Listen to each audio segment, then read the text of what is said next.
everyone, welcome back again to my YouTube channel. If you're seeing my face for the very first time, my name is Caroline, and by the title of the video, I am going to be touching on a subject that's a bit sensitive, but I thought that it was very necessary for those who are very new to the concept of IVF or in vitro fertilization. For those of you who have friends or family members or who yourselves might be going through it for the very first time and you know nothing, I think that this video is for you.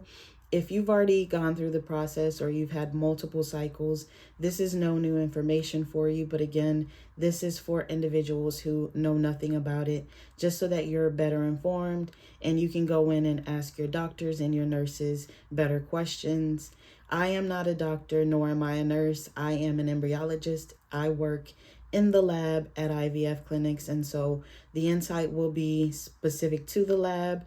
You will have to pose all your questions to your doctor, your nurse for the clinical side. I have no insight on that, but the reason why I felt it necessary to even make this video is because having been in the industry for 5 years now, I've worked 3 years in one specific location. In the last 2 years now, I've been traveling to IVF clinics all over the country.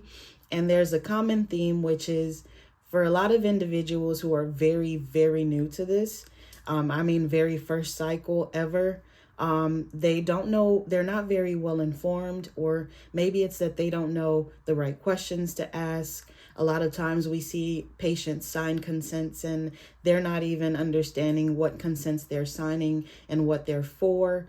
So that's the purpose of this video, so that you could be a little bit more better informed and to have more tools in your toolbox to ask better questions to your providers, and even personnel in the lab as well are in positions to answer a lot of your questions as well. And I hope that this video does too. I think that the very first common misconception I'd like to address is the fact that people think that immediately you and your partner are having trouble conceiving, the very first thing that your doctor is going to recommend is IVF. Now, based on testing, which is the very first thing your provider is going to send you out to do, is a bunch of tests. And for the male partner in this, that includes giving us a sample in the lab for a semen analysis. And we look at a few parameters just so that your provider can have a baseline. What could possibly be wrong and how do we address it? Now, I only come in if you choose any cycles that have to do with the lab. The very first cycle that could be done if there are no major issues is timed intercourse. I'm not sure if every clinic is still doing this, but that's where they just monitor hormone levels in the female partner and recommend a specific, very tight time window to actually have sex, and that hopefully would increase the chance of a pregnancy. Now, if it's a question of the egg, it's not a question of egg quality and semen analysis looks good. It's just an issue of getting the sperm to the eggs. They might recommend an intrauterine insemination, which is an IUI, where a catheter is loaded up with the sperm sample and delivered directly to where it needs to be by your provider. And the lab would also prep that sperm sample for that procedure. Now, if IVF is the only thing that can help you for whatever reason, a lot of people also think that IVF is only for individuals who have an issue in one way or another. And there is IVF for family balancing. I don't know if you've heard of it. Some individuals might have all sons and they want a daughter. Some individuals might have all daughters and they might want a son. They come in and have IVF with genetic testing, which I will touch on briefly in this video, so that they can select for a specific gender. So it's not necessarily that, there's something wrong. IVF can also be had for family balancing. Now, when we talk about IVF, after all of the testing and the female is placed on medication to produce lots of eggs before we go in there and retrieve them at your retrieval. Um, there are different types of insemination techniques. One of which is conventional insemination, where we just place the sperm with the eggs and let them do what they do. And then the next day we look to see which of them fertilize, or we can do intracytoplasmic sperm injection, which is ICSI. And that's where we take one egg and we pick up and inject one sperm. That's more time consuming, uses more resources, and so that is more expensive. So if sperm analysis looks good and the eggs are good quality, your provider might recommend that the lab do conventional IVF over ICSI. It just depends. Again, ICSI again is more expensive, so that goes into your preferences and what your provider recommends.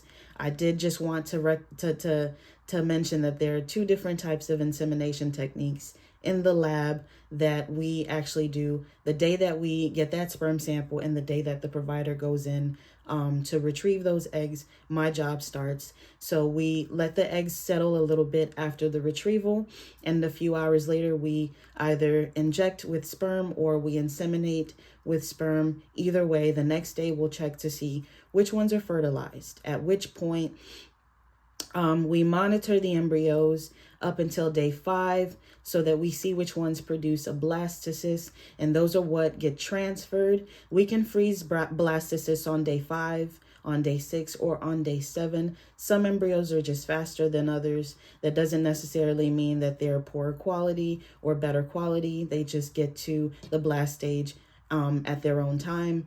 So we freeze on day 5, 6, and 7, and we don't freeze after day 7. Most practices in the US doesn't freeze after day 7, I believe, and that just it goes along with just the window in which the uterus is actually receptive to that embryo for implantation. So that's the reason why we freeze on those days. And we keep them frozen in liquid nitrogen for however long you choose to pay for storage. And if you end up with however many children that you would like to have, you can either choose to discard those embryos at that time or donate them. So you have your frozen embryos. It's not immediately that you will get a transfer. I believe that your provider will get you on medication to prep the uterus for transfer, however long that takes, and then you come back for a transfer, and we will thaw the embryos that we had previously frozen one at a time, or you can choose to do 2 transferred. I think the max in most clinics now is 2. And we will thaw the embryo that you choose. Again, if you do PGT testing, you can select for a specific gender at that time or just choose the best quality, which most people do. And after your transfer, you come back in 10 days to see if that transfer took and whether or not you're pregnant. And I think that the clinical side, they'll monitor you for about 6 to 8 weeks before you're sent off to your OB. Again, to touch on the PGT testing, that happens once the embryo, most clinics now, that happens where once the embryo reaches the blastocyst stage, we just go in and take a few of the trophectoderm cells. Those cells will actually make the placenta. We take a few of those cells, and that's when we find out the gender of that embryo and whether it's normal, it has the normal number of chromosomes that it should, or abnormal. And I don't believe any clinics transfer abnormal embryos in the US. I might be wrong. But we transfer only the normal ones because we wouldn't want, later on down the line for you to get pregnant and have a loss or anything like that. Only the normal best quality embryos are transferred at that time. And so I also wanted to mention that if the instance is where you do need IVF and you also need donor IVF cycle, whether it's the egg quality or the sperm quality or both that are poor, you can also do donor cycles where you purchase a cohort, maybe 6 eggs from a donor egg bank, and you purchase them. They are more expensive than the donor sperm side. They're much more expensive than sperm, but that is also another route that you can choose to create that family that you so desire. I also forgot to mention another type of cycle that you can do is that you can come in and just freeze eggs.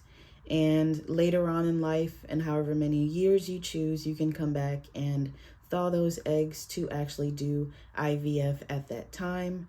And we also have a lot of same-sex couples that come and might need sperm, or single women who come and are choosing to just go through a cycle themselves, and you choose to go with donor sperm. I think my biggest suggestion would be is to get at least 2-3 vials of that same donor if they have it available at the cryobank, because just in case you might have, I mean, God forbid you have a cycle that was not successful, or you did have a successful cycle and you want to come back and produce more embryos with the same donor so that all of your embryos could have the same, genetically could have the same parental genetics there. That's the biggest thing that I can recommend, is to definitely have at least 2-3 vials of that donor sperm sample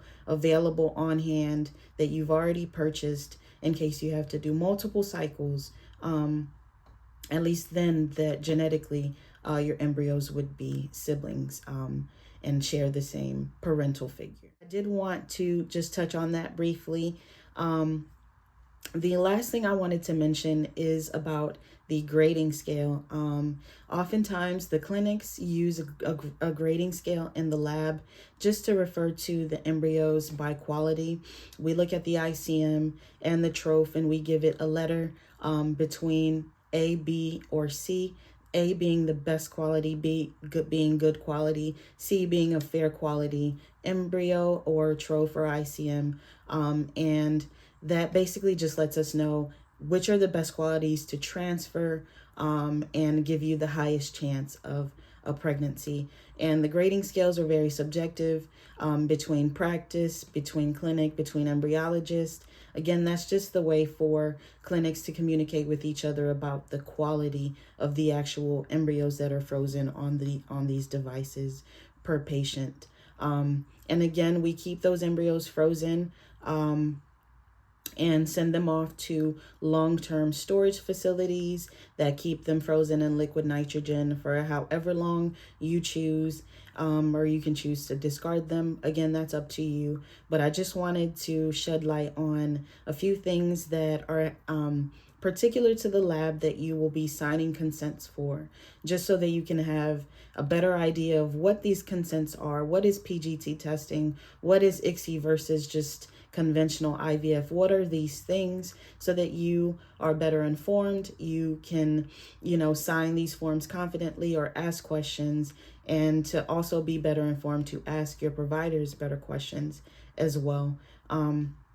If you have any questions, drop them down in the comment section. I don't mind making another video if I have to, but I definitely hope that you choose to subscribe.